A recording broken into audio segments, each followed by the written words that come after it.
it's at prime buying time. And like iBio retraced, that's still so cheap. IDEX is crazy cheap. I have these on my watch list for a reason, and you're going to see as the time goes on, every single one of these, the numbers will increasingly get bigger. And then you're going to be like, holy fuck, this guy, if he bought all this stuff at that price, how much money is he sitting on right now? That's the question to be asked later, because right now it ain't dick. Right now it's just an investment into the future possibilities with all of this that I talk of. But in the next, 2 to 3 years, I'm going to be, we'll see. I don't like to talk about things out in the future. I like to build it in the moment. I always tell people I'm good at building up. I'm not good at building out. And what that means is I'm good at building up a portfolio. I have no idea to exit the portfolio because I like to build from... All right, so basically like if you played college football games or, Madden or whatever, I'm the guy who liked to build a shit team through the draft, get all these outrageous players that you're looking at their talents or like NBA 2K or whatever the hell you like, NHL. But you're looking at these players that you're drafting and they're shit. But you're looking at their potential and you're like, you know what?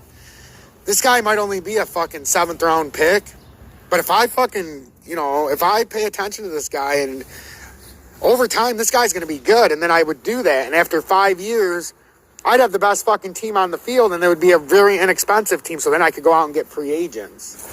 Well, that's the same thing I'm doing with my stocks, my commodities, my cryptos. I've gotten in a lot of these so cheap that now I can go get free agents. And what I mean by that is when I first started doing this, I could afford one stock. Now I can afford, the 2 commodities, a biopharmaceutical, a AV, and all this crypto, not to mention my physical portfolio. It's taken a long time, but I have a process that I'm going to build, and I'm still at the pretty much infant stages. I went from being 100-air to a low 1,000-air, like I say. I went from having, at any given time, 0 to $150 in the bank after I paid all our bills, to at any given time just having, being able to throw around $10,000 or $15,000 if I needed to. It's still not a lot, but that's still a lot more after you pay your bills, so you're not against the wall. So now my goal is to get to where I've got $50,000 to $100,000 to throw around at any given time. So that's why I started doing this for historical record, because I finally realized I had something going here. And now that I'm not paying attention to everything directly because I've got so much stuff going, like iBio, I didn't even give a fuck about it. I told you guys I was down 97%. Now all of a sudden, instead of being down 97%, I'm actually in the profit of 42%. So my $1,500 that turned to $56, that's what I'm talking about, patience.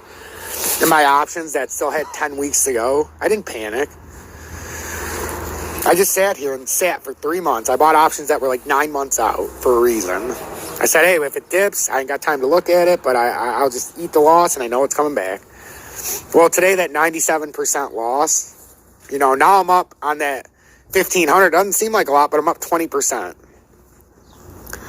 But today, I'm up like $1,800 in my account because it came back from being down 97%. I'm up like 1,500% today. The actual option I'm holding is up like 1,500%. Because it literally went back down to being worthless. So I'm going to keep holding it. I'm not going to sell it right now. I just held through all this for their case to get settled, and I still got 6 weeks left on the option. This is where the average Joe would sell it because you've been sitting on it for 3 months. It said it was worth $58 and you paid $1,500 because it had a crash. Everything crashed in the market like 2 days after I did this, but I bought them. I had the foresight to buy them way out. So, along the way, I could have got $500-$600 back for it, a third of what I paid, and I didn't want it. I had a lot of time left. So I've sat, and I've talked about iBio a lot with you guys as it went from the 150s to the 140s to the 130s, and then I finally was like, you got to buy this in the 120s. Now if I sit and we have one more spike like this, you're talking about a $1,500 investment. It'll be $4,000 or $5,000 overnight. I just need one more 35 or 40% spike overnight. That's it. If we wake up one day and this is at 225, 230, just know T-Speak is going to be in a very good mood. I've got 42 call options that are worth $35 a piece right now. 2 days ago, they were worth $1 a piece. I bought them at $28 a piece. So, yeah. Or $30 a piece, sorry. They were $30 a piece when I bought them, and now they're at $35. It doesn't seem like a lot, but it came all the way up from being worth $1, which you have to buy it at $5 a piece. So the thing with the options are, if you buy them that cheap, if you buy them when they say 1 cent, you have to buy them at 5. So you're already down 80% on the option right when it starts until it goes up. So it's a risk. Option game is very risky, but if you do it right, you can make a lot of fucking money for a very inexpensive. But it's very risky. I hope you all paid serious attention to this message. The only way to win in the trading game is to do exactly what I just described. If you want to send a donation, links in the description. If you're still interested in the class, strutrugali@gmail.com. Until next time, guys, stay blessed. And like I always say, I'm not a financial advisor, okay? So you got to make your own educated decision. Don't trust what this douchebag T-Speaker is saying. Don't trust this slime ball cocksucker, as some would say.